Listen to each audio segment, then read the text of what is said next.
10,000 10,000 invest करके आप कितना कमा सकते हो? क्या लगता है आपको? 20,000, 50,000, 1 लाख, 10 लाख, 1 करोड़? नहीं। महाराष्ट्र के मोहम्मद अनवर अहमद ने 10,000 रुपये इन्वेस्ट करके 1200 करोड़ रुपए कमाए। इन्होंने विप्रो कंपनी के शेयर्स 1980 में लिए। उन्होंने 100 शेयर 100 रुपए के भाव से लिए। कुल मिलाकर 10,000 रुपये उन्होंने इन्वेस्ट किए और वो 10,000 रुपये 30 सालों बाद 1200 करोड़ रुपए तक हो गए। This is the power of compounding. इसलिए आइंस्टाइन बोलते थे कि power of compounding is the 8th wonder of the world. और इसी पावर ऑफ कंपाउंडिंग को इस्तेमाल करके आप भी काफी ज्यादा अमीर बन सकते हैं। इसी पावर ऑफ कंपाउंडिंग को इस्तेमाल करके वॉरेन बफेट, चार्ली मंगर जैसे बड़े बड़े इन्वेस्टर आज दुनिया के सबसे अमीर लोगों में से एक हो चुके हैं। एक बार वॉरेन बफेट ने कहा था कि I always knew that I am going to be rich, I never doubted it even for a minute. मतलब वो पावर ऑफ कंपाउंडिंग को इतने अच्छे से समझ चुके थे, वो इतने अच्छे से इसे जानते थे कि उन्हें पहले से ही अंदाजा था कि मैं इस पावर ऑफ कंपाउंडिंग का इस्तेमाल करके एक दिन काफी ज्यादा अमीर बनने वाला हूं। और इस वीडियो में मैं यही एक्सप्लेन करने वाला हूं कि पावर ऑफ कंपाउंडिंग क्या है, आप कंपाउंडिंग का इस्तेमाल करके किस तरीके से काफी ज्यादा पैसे कमा सकते हो और फाइनेंशियली फ्रीडम अचीव कर सकते हो। चलिए एक एग्जाम्पल से हम समझते हैं कि पावर ऑफ कंपाउंडिंग एक्चुअली में होता क्या है। तो इमेजिन कीजिए आप किसी जॉब इंटरव्यू में जाते हैं और वहां पे आपको 2 ऑफर दिए जाते हैं। एक ऑफर है कि आपको हर महीने 1 लाख रुपए की सैलरी को मिलेगी और ये जॉब ऑफर 3 साल का कॉन्ट्रैक्ट है। आपको हर महीने 1 लाख रुपए सैलरी मिलेगी। एक ऑफर तो ये है। दूसरा ऑफर ये है कि आपको पहले महीने में सिर्फ 1 पैसे की सैलरी मिलेगी और उसके अगले महीने में ये डबल हो जाएगा, उसके अगले महीने में भी ये डबल हो जाएगा और इस तरीके से हर महीने आपका जो सैलरी है वो डबल होता रहेगा। लेकिन पहले महीने में आपकी सैलरी सिर्फ और सिर्फ 1 पैसे होंगे। तो क्या लगता है आपको कौन सा ऑफर सिलेक्ट करना चाहिए? वेल, अगर मैं आपकी जगह होऊंगा तो मैं सीधे सीधे सेकंड वाला ऑप्शन सिलेक्ट करूंगा। क्यों? क्योंकि अगर आप पहला वाला ऑप्शन सिलेक्ट करते हो, पहला वाला ऑफर आप सिलेक्ट करते हो तो आप 3 सालों में कुल मिलाकर के 36 लाख रुपए कमाओगे, क्योंकि एक महीने में आपकी इनकम 1 लाख रुपए है, साल में ये हुई 12 लाख और 3 साल में ये 36 लाख होती है। लेकिन अगर आप 1 पैसे की सैलरी पहले महीने में लेते हैं, 2 पैसे की सैलरी दूसरे महीने में, 4 पैसे की सैलरी तीसरे महीने में, इस तरीके से अगर हर महीने ये डबल होता रहा तो 3 सालों में आपकी टोटल इनकम होगी 68 करोड़ 71 लाख 94,000। जी हाँ, इतना ज्यादा डिफरेंस। ये है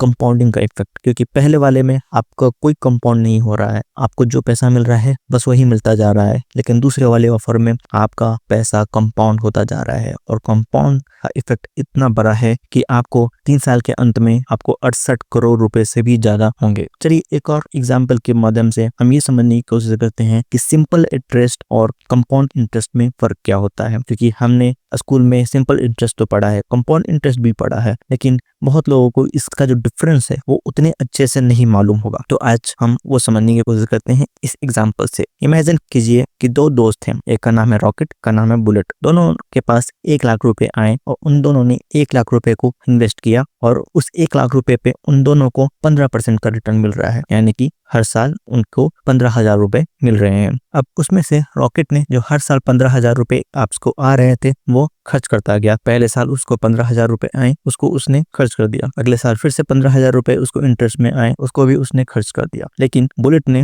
उस 15,000 रुपए को खर्च नहीं किया। जो 15,000 रुपए उसको इन्वेस्टमेंट के रिटर्न से आए उसको उसने वापस इन्वेस्ट कर दिया और अगले साल भी उसने वापस से उसी को इन्वेस्ट कर दिया। ऐसा करते रहने के बाद पहले 1-2 साल में तो इसका कोई भी खास फर्क नहीं दिखा, लेकिन जब ऐसा करते करते 10 साल बीत गए तो रॉकेट के पास अब भी 1 लाख रुपए ही थे। हाँ, उसको 15,000 रुपए हर साल आते थे, पर अभी भी उसके पास जो प्रिंसिपल अमाउंट है 1 लाख का ही था। लेकिन बुलेट के पास वही 1 लाख रुपए बढ़ते बढ़ते 4 लाख से भी ज्यादा हो चुके थे और अपने 10वें साल में उसे 15,000 नहीं बल्कि 50,000 रुपए का इंटरेस्ट मिल रहा था। ये डिफरेंस है सिंपल इंटरेस्ट और कंपाउंड इंटरेस्ट में। सिंपल इंटरेस्ट में आपको धीरे धीरे करके फायदा तो होता है, लेकिन वो फायदा एक्यूमुलेट नहीं होता, जबकि कंपाउंड इंटरेस्ट में आपको धीरे धीरे करके जो फायदा होता है वो एक्यूमुलेट होता जाता है। आपको जो इंटरेस्ट मिलता है अगले साल उस इंटरेस्ट पे भी इंटरेस्ट मिलता है और उसके अगले साल उस इंटरेस्ट के इंटरेस्ट पे भी इंटरेस्ट मिलता है। आई नो ये थोड़ा सा कंफ्यूजिंग हो सकता है, लेकिन आप ये समझिए कि कंपाउंड इंटरेस्ट एक्यूमुलेट होता है और सिंपल इंटरेस्ट एक्यूमुलेट नहीं होता है, और कंपाउंड इंटरेस्ट एक्यूमुलेट होते होते इतना बड़ा अमाउंट बन जाता है जो सिंपल इंटरेस्ट से पाना लगभग नामुमकिन है। चलिए अब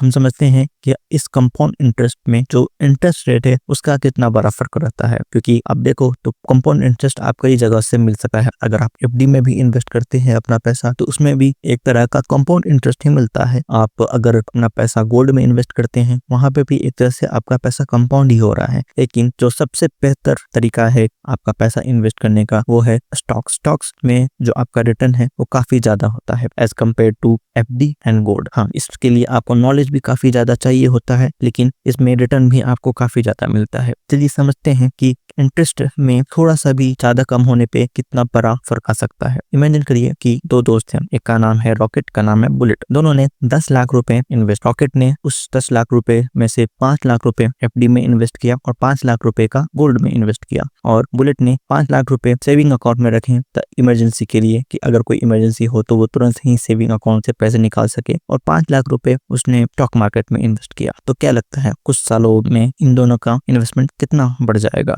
अगर आप 20 साल बाद देखोगे तो रॉकेट जिसने गोल्ड और एफडी में इन्वेस्ट किया था उसके पास टोटल अमाउंट होगा 43 लाख रुपए का, लेकिन बुलेट ने जिसने स्टॉक मार्केट में भी इन्वेस्ट किया था उसके पास होगा टोटल 1.1 करोड़ रुपए। क्यों? क्योंकि स्टॉक आपको जनरली ज्यादा रिटर्न देते हैं। एफडी में आपको 7% तक का रिटर्न मिल जाएगा, गोल्ड में आपको 9% तक का रिटर्न मिल सकता है, सेविंग अकाउंट में तो आपको सिर्फ 4% का ही रिटर्न मिलता है, लेकिन जो स्टॉक है उसमें आपको 17% तक का रिटर्न आप खा सकते। हाँ, ये गारंटीड नहीं है, आपको स्टॉक में इन्वेस्ट करने के लिए काफी कुछ सीखने की जरूरत पड़ती है, लेकिन अगर आप सब कुछ सीख करके एक नॉलेजेबल फाइनेंशियल डिसीजन लो तो यस आप 17% भी आप निकाल सकते हो। लेकिन इंटरेस्ट के अलावा भी एक और चीज है जो कंपाउंड इंटरेस्ट में काफी ज्यादा मायने रखती है, वो है टाइम। आपने एक कहावत तो सुनी ही होगी, time in the market beats timing in the market. ये कहावत इसलिए है क्योंकि स्टॉक मार्केट में आप जितने ज्यादा टाइम तक इन्वेस्टेड रहते हो आप उतने ही ज्यादा पैसे बनाते हो। इसको भी एक एग्जांपल से समझते हैं। दो दोस्त थे, अगेन रॉकेट बुलेट, दोनों ने इन्वेस्टमेंट करना स्टार्ट किया। दोनों 20,000 रुपए हर महीने स्टॉक मार्केट में इन्वेस्ट कर रहे थे और उनको पास रिटर्न 14% मिल रहा था। बस एक फर्क ये था कि रॉकेट ने इन्वेस्टमेंट 20 साल की उम्र से किया था और बुलेट ने इन्वेस्टमेंट 25 साल की उम्र से किया था। देखा जाए तो ये बहुत ज्यादा अंतर नहीं है, सिर्फ 5 साल का अंतर है, लेकिन दोनों के 40वें बर्थडे पर